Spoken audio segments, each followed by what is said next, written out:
Welcome back to the Samuro HGC show as we prepare for our third game of the day. Dignitas is currently up a 2-0, and as slightly mentioned earlier, they have won both their matches thanks to Samuro. One from Monkey and one from Wubby. So good to have you back. Why?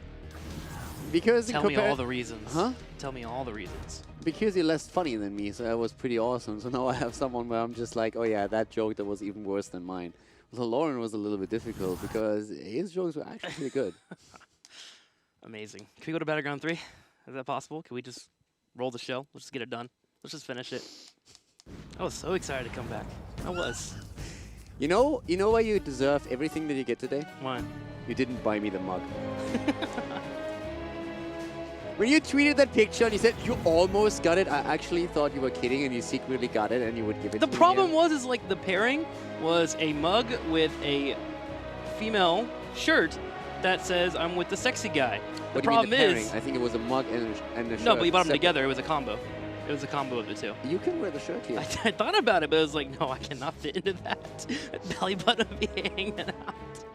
I was like, I'm not shaving for that. Like, no, I'm sorry, I can't wear it. So we had to put it back on the shelf there. Good story. I wanted that mug. It's a nice mug, man. You can get it on the internet. I'm sure. It's not the same. Everything's on the internet. Yeah, I should have gotten it for you. I'm rude. All right, game number 3, Volskaya Foundry will be the battleground. Let's head in and see if we get a hammer or maybe a Samuro. I think it's going to be hammer time if it doesn't get banned. I mean, if you go up against Dignitas here and you don't ban hammer, then you're basically just asking for pain. So they're still undefeated on this map, right? No. No, Leftovers got the win. They lost against Leftovers here. Yahtzee. Oh God, no. Team Dignitas starts off with the bans. So far, it's been Genji every single time for them. See if that'll... Well, actually, no. Genji was first by Roll20. Secondly was by Skin Fearful. But there we go. Garrosh is actually going to be their ban. Okay, so only in the first game did Roll20 actually get that Garrosh. I feel this is going to be a hero that in the Crucible is very likely to be heavily controlled against Robodoba. I mean, it's one of those things where you can really try and push him out of his comfort zone by targeting the front line. And that's something that we're right now seeing from Dignitas. This is already looking like an early pick, maybe. I mean, they played Stitches here several times. I could see Stitches being played by them again. We have Johanna as super early pick, but I don't think that he would commit to a first pick Johanna here either way. So, yeah. I do like your line of thought for Robodoba, though, because if you think about his third tank, typically he can play the Muradin, but he doesn't look as confident on it. You don't see the full engages. You would maybe think he goes ETC, but ETC is really having a hard time on that front line for a lot of teams. So it really feels like Team Dignitas is really moving in on that element of Roll20. Urel comes out for the first pick for Team Dig. Shocking. Shocking indeed. Wubby picking his best hero in the first pick rotation. Never seen that before. Wubby and Urel, name a better iconic duo. I'll give you time. I don't think we have anyone in the league that has as much of a play rate on a specific hero than Wubby on this one. Not even on the support side, which is usually the one that is a little bit more limited in the pool that they play. A little more tight-knit. Yeah, like definitely Wubby on Urel is pretty much the iconic duo that we had in part 2. Well, there's a Urel. Muradin does come out for Roll20 Esports. Make sure to grab the tank. Team Dignitas is no stranger to playing Johanna if they want to play it safe here. JPL's one to pick that up. I'm wondering if we're going to get that hammer, though. Typically, it's where you're going to see it picked up. Tirana Mephisto! So all that's out the window. Yep, so Mephisto coming in for the second time. So basically them saying, all right, we're going to show Chris now how it's done. But yeah, hammer's still open. Mephisto now already picked. We still are waiting for the tank. This is a moment where Roll20 can, for example, say we're going to ban a tank out. I just don't think it's going to do them any good.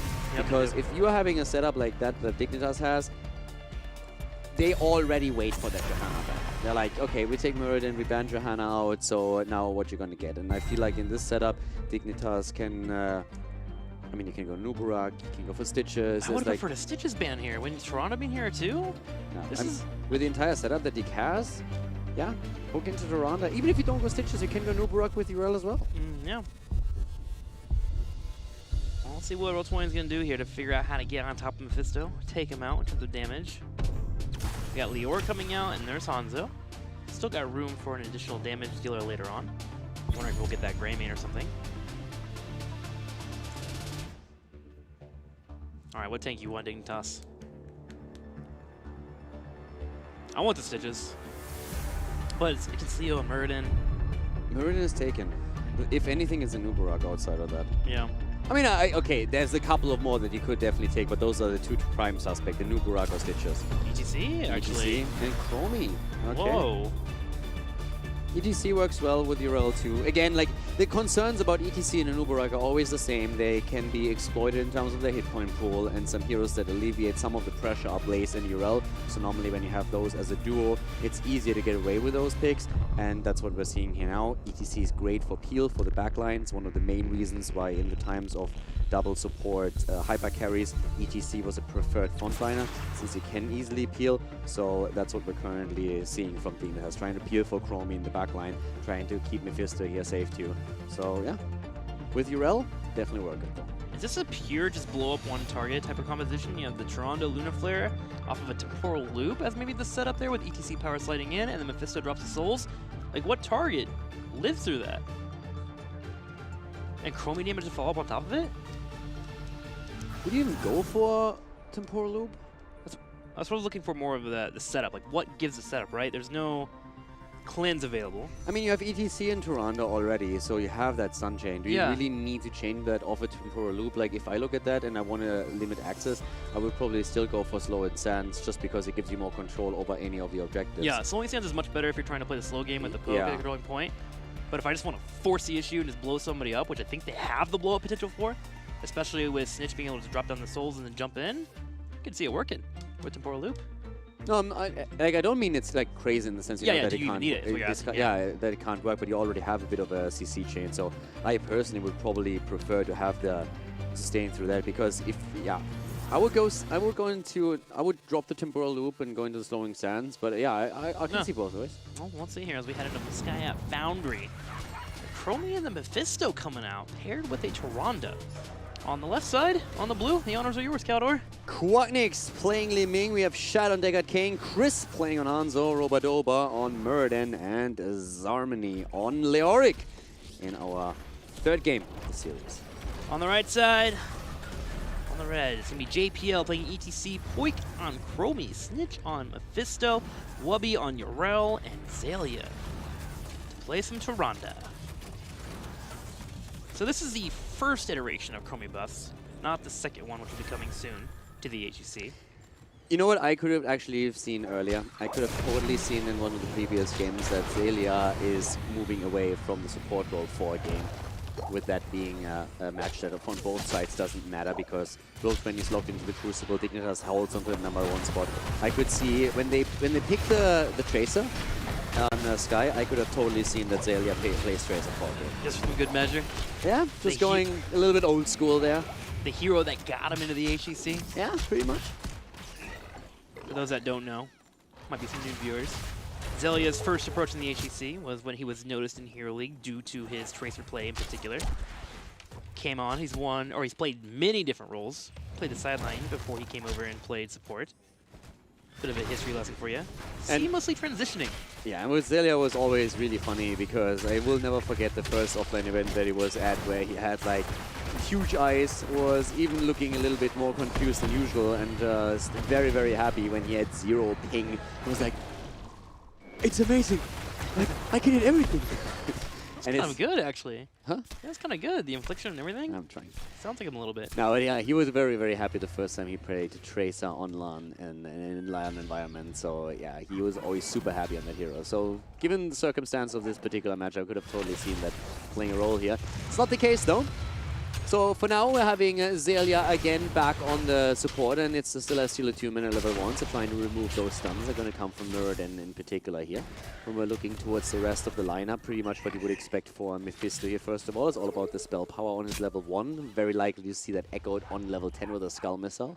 But of course, Chromie is also another hero that, given her rework, you have to focus on. Yeah, she's been going more into Sandblast type of builds here. The first talent they usually pick up nowadays is a Mounting Sand. That time Smoker's Pursuit has fallen off for a lot of players, actually. The idea here is that, one, you're getting extra damage on your Echo, 40%, but also you can finish off your quest as soon as possible. Get all 50 stacks, make sure you get that Echo coming in there, and you make sure you have an early game prowess to push forward through. Try to get that early game lead on your opponent so you are hitting like crazy. And then, of course, you move into the level 2 talent that you're picking up. It's going to be that Draconic Barrage, which just gives you an extra proc on Bronze Talons and a little bit more damage. Nice pick by Roll20 here on the emitter. Team Dignitas is a bit late with the transition. Now Snitch jumping over with a shade, but that's what I talked about earlier. A lot of those teams are now heavily focusing on isolating Mephisto whenever he throws the shade out and jumping on himself, and that's what Robodoba tried to do here.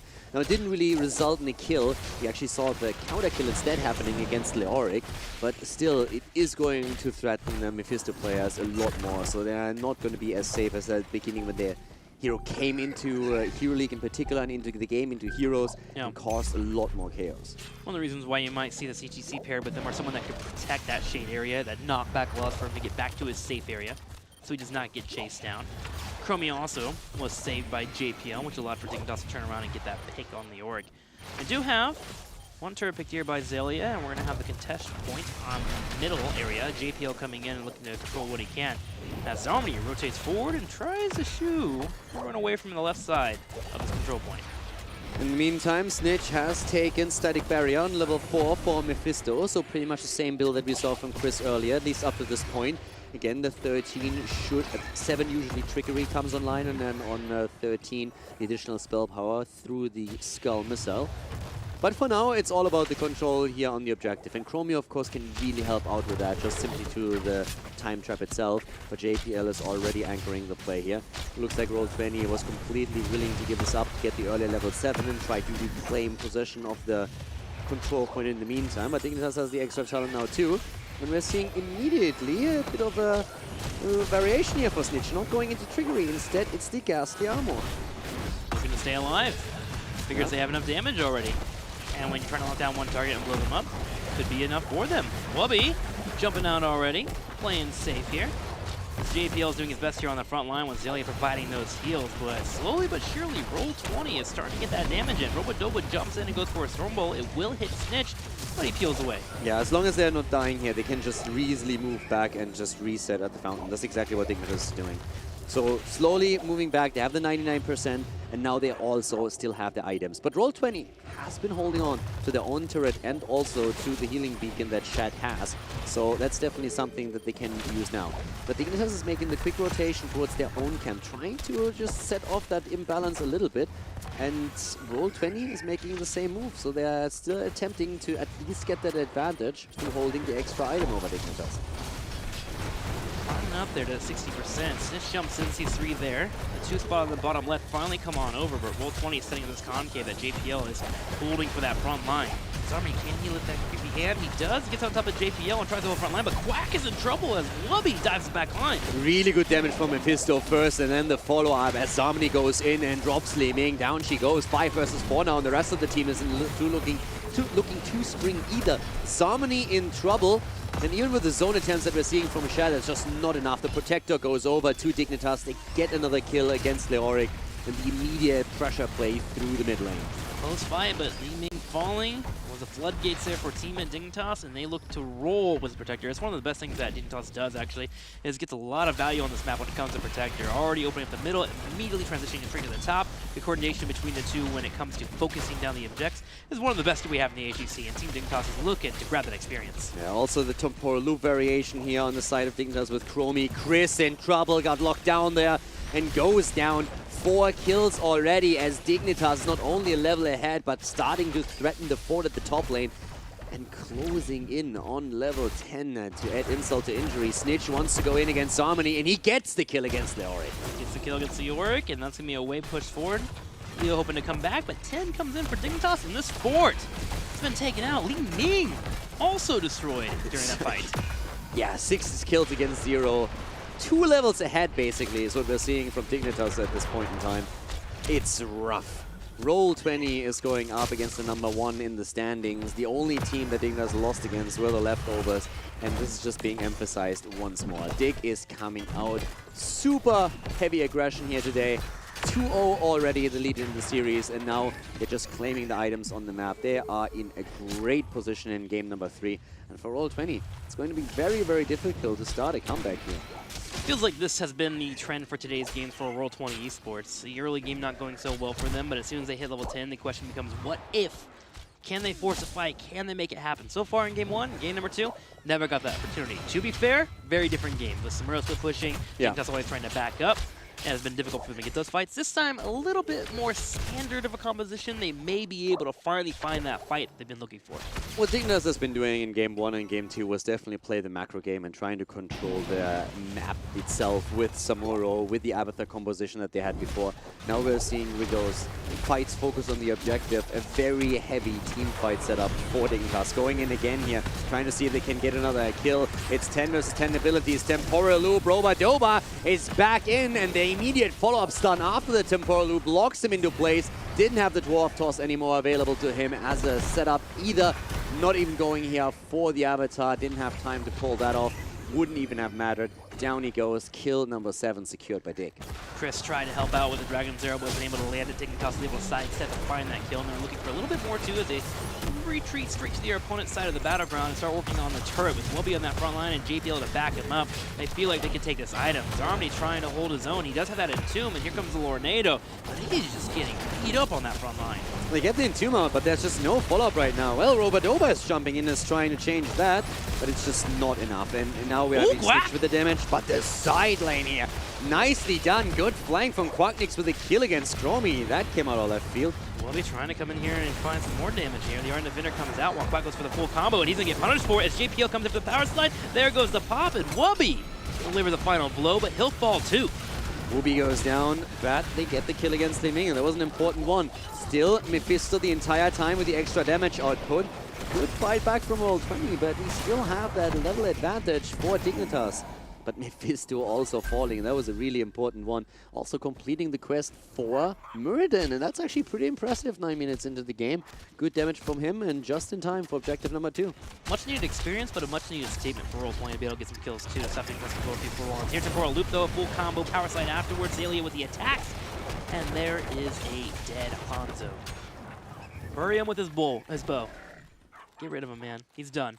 Yeah, the power, like, I mean, you talked about it before the draft. I really expected them to try and go more for control with the slowing sands, but the combo that you've been highlighting earlier is just working so well regardless. You go into the Temporal Loop and then the power slide coming after. You don't even need that extra stun on Tyrande, so they're playing that a bit different here, but that blower potential is just absolutely powerful. ETC then with a follow-up damage there too, as we just saw, delivering the final blow against Hanzo. Now we have 9 kills against 3. But at least it is an opportunity for Roll20 to take another even talent fight, since they can now on level 13 talent start to make that transition topside and see if they can take the objective of Dignitas. Let's see what they can do here. Zarmy comes in and finds the Wubby. Robodoba's there to back him up too with Poik shelling away on the Sandblast. Not connecting with anyone here, so Wubby's actually taking some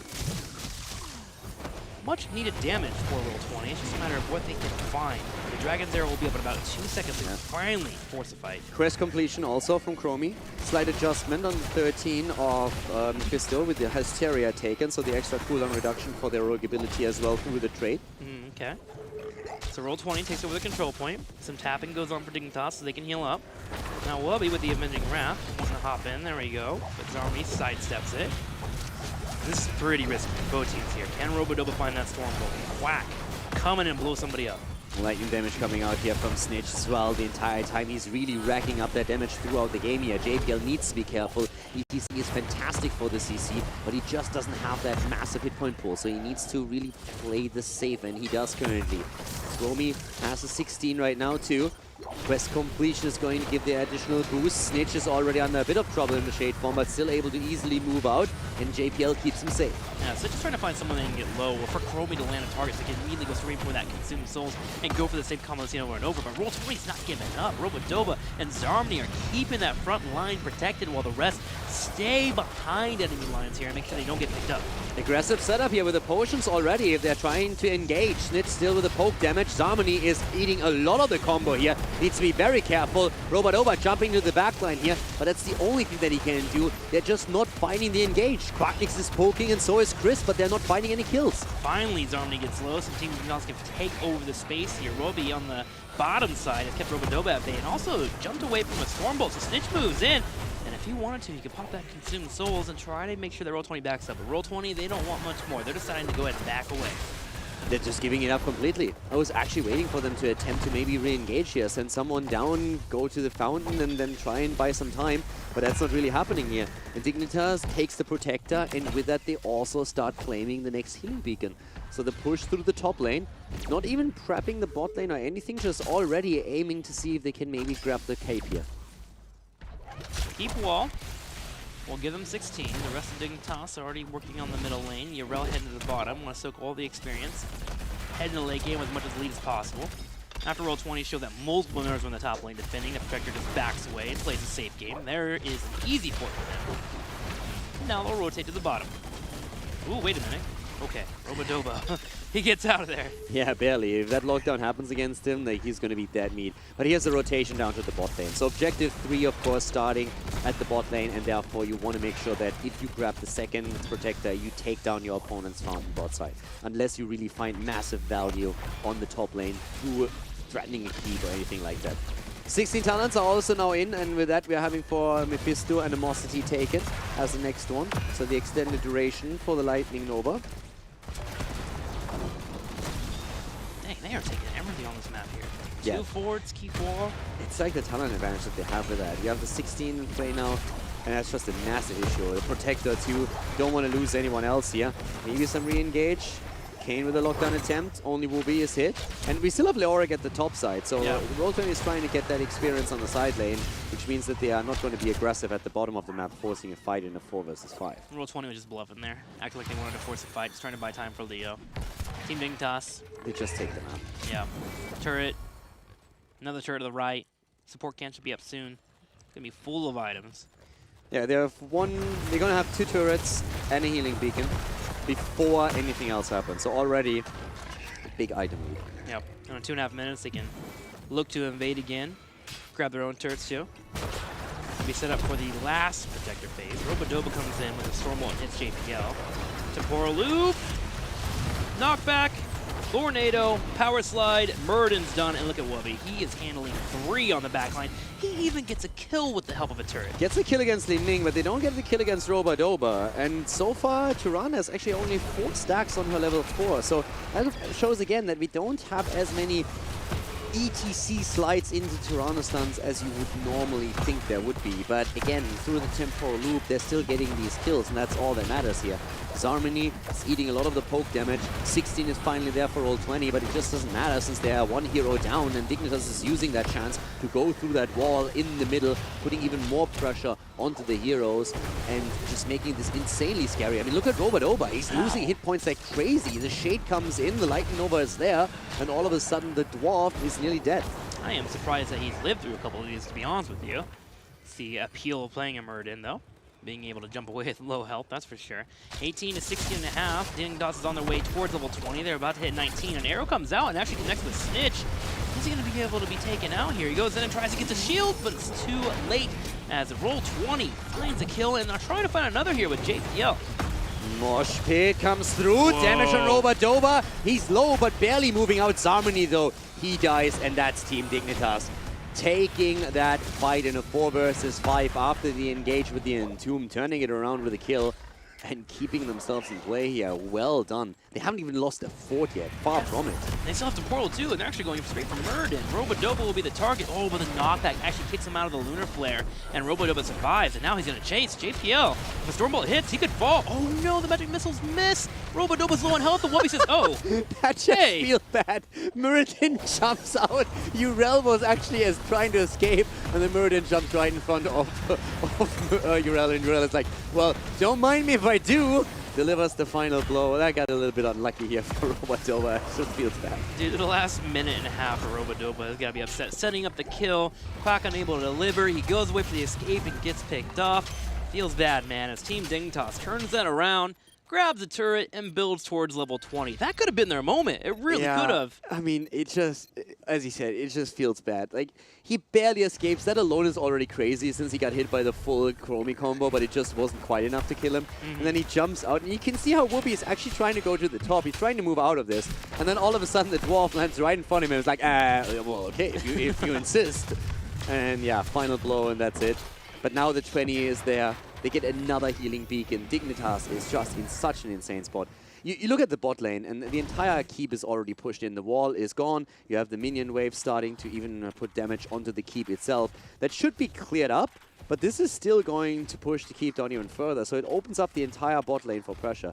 If that protector is taken by Dignitas, they are going to make that play for game. Yeah, this is GG game, obviously. Roll20 is going to just try and force a fight. They have to. You don't want to defend that against a protector, especially with your keeping half level. They're going to come in and fight at a talent disadvantage. This is the only option they have. And here they go. They step up. We're waiting for that arrow. Dignitas is aware of this. We're going to try and spread out and make sure that they do not lose anyone quickly. And here comes the temporal loop, and Robodoba gets the avatar in.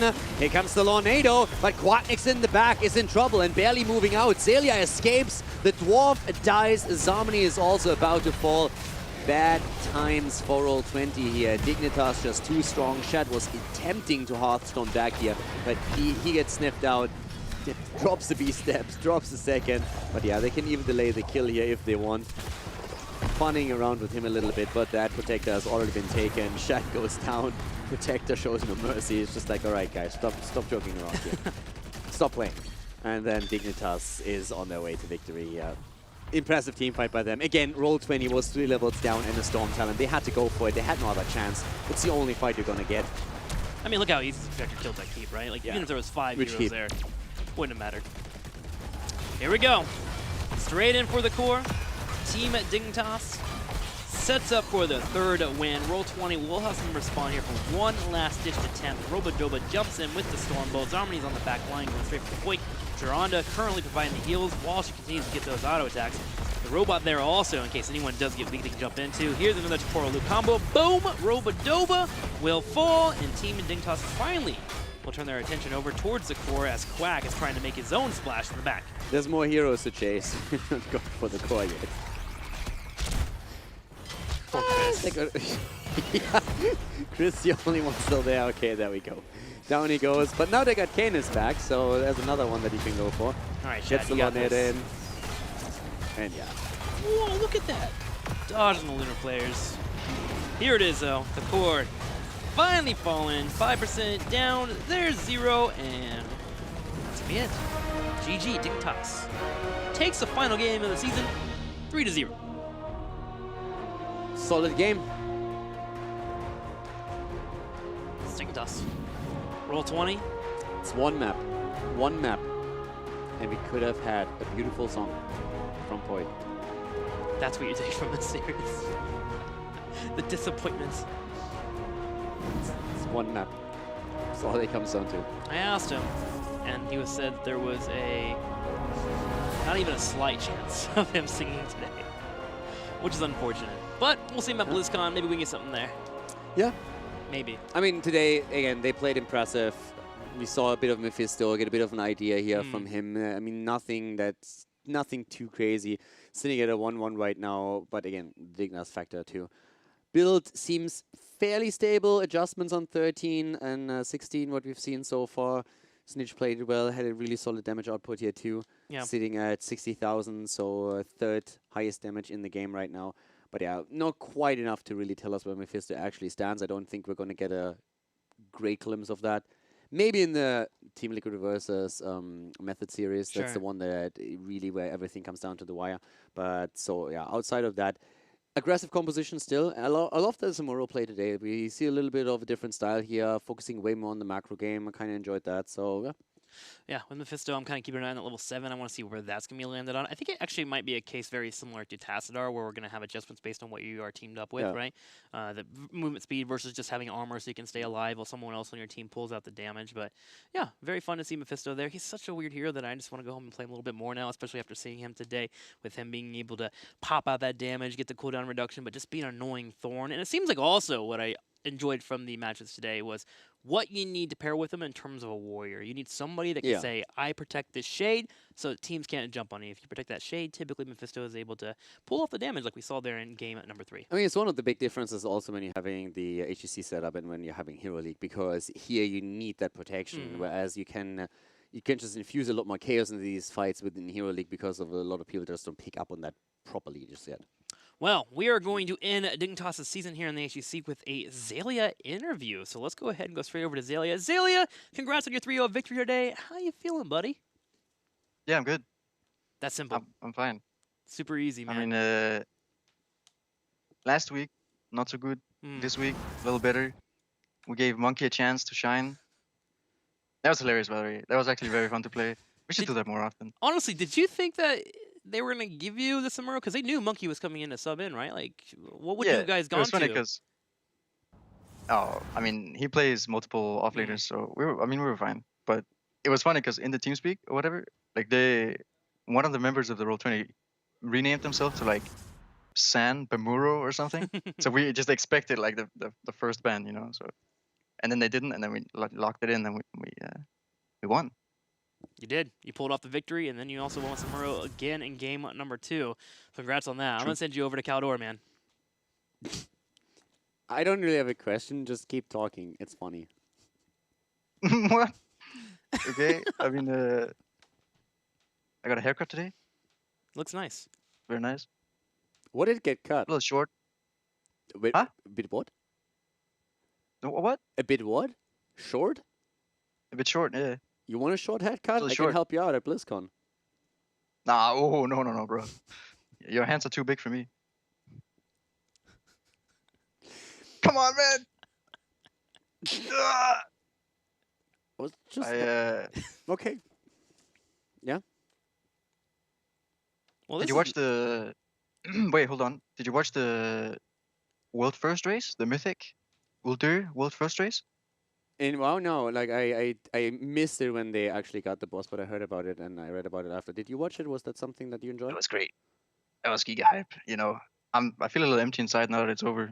To be honest. Do you know what I feel a little bit empty inside because you guys lost against the leftovers and now we don't get a song? What do you have to say about that? Zing. Don't even talk about it. I am the guy that's the most pissed about it, man. We were going for the 14-0. We had such a good season. You could have had the perfect run. You ruined it. What happened? Tell me about that. I mean, okay, so yeah, last week we didn't have scrims first of all for like 2 days up, so we were all cold. It was like the last match of the weekend, I think.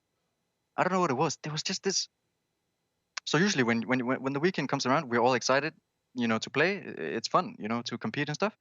And it's like, yeah, HGC weekend. But last weekend there was just a dreaded feeling about it, like, and just none of us had fun. Like none of us made plays, and we just all kind of suffered together. I don't know what it was. So how do you feel? How do you feel about that? I mean, I was pissed. I was furious. The first thing I did was crack open a Mountain Dew. I cracked after it was over. It was a Mountain Dew, and then I blasted music for like 1 hour. My neighbors probably hate me, but then I was fine. To be honest, I was just pissed for like an hour, 2 hours. Next day as well was a little hard, but after that, now I'm fine. No, you we won. Yeah, but 13-1 is just man. It could have been 14-0. There's always next season though, right? That would have been epic. I mean, yes. I mean, let's look at it like this. You guys were just not good enough to make that result happen. I guess. You know, sometimes, and it felt so bad because every weekend we come on here, me and Snitch, we come on here, we preach. We don't take anybody too lightly. We do it. You know, we do the work every single week, and then we drop a series. It feels like. I mean, there's no words. It's just disappointing. I had a bad feeling in the heart, you know, the entire week. You can. The only solution I can come up with is you go back, you get the dig jet, you travel back in time, and you play the series again. You heard it, Meth. Make it happen. Okay, Xaylia. I'm going to let you go, but before you go, feel free to drop all the shout-outs, all that fun stuff, man. You guys did have a successful season/phase, so don't be too down on yourself. I know you're hard on yourself, but you still have BlizzCon to focus on, so focus on that. All right, man. Floor is yours. Right. I mean, I just want to say, this year, my year on this like roster of Dignitas has been incredible. There are no more weekends. There are no more hard work. I mean, there is. I mean, I guess BlizzCon is still left, but the whole season basically ended, and now I'm kind of I'm breathing a sigh of relief here because it's been stressful. It's been uh, crap. It's been a lot of work, and now we're here, 13-1. It's been amazing, and a huge thank you to everybody watching, even at the events, man. All the fans, they're the best kind of people. They just bring happiness to our world, and it's so amazing. And having such a successful season, I just hope that we can deliver at BlizzCon. It's in 1 month from now, 4 weeks. There's gonna be the Crucible, the playoffs. It's gonna be amazing. I hope there's gonna be a lot of fans. I'm looking forward to meeting everybody, even you, Kaldor. You're not touching my hair though. I love you Also, too. yeah, I mean, it's amazing. It's been a fucking I didn't mean that. It's been a blast. A huge shout out to my teammates, Movie, Snitch, Jay, Pork. You're all amazing. Navi, our coach, keeping the spirits high. Just a wonderful season, man. I'm speechless to a certain degree here. It's been amazing. I guess that's it. Just I'm looking forward to seeing you all in a month. And yeah, enjoy the Crucible. Zilio, we look forward to seeing you, man, and thank you so much for your wholesome ending to an amazing season for Dignitas. Sure, we had the one drop. A little bit upset Okay, about that. here's- It's always next time. Here's the thing, though. I mean, first of all, Zayla is awesome. Yeah. Like, just hands down awesome. But I love how you ask him normal questions, and he's really sitting there. He's, like, rambling on about the Dick Jet, about, like, everything that his mind comes up with, haircuts. And then you just don't say anything, and all of a sudden he gives you the most perfect statement encapsulating the entire season that we had, the entire year, and it just breaks that down for you. Like, that guy is...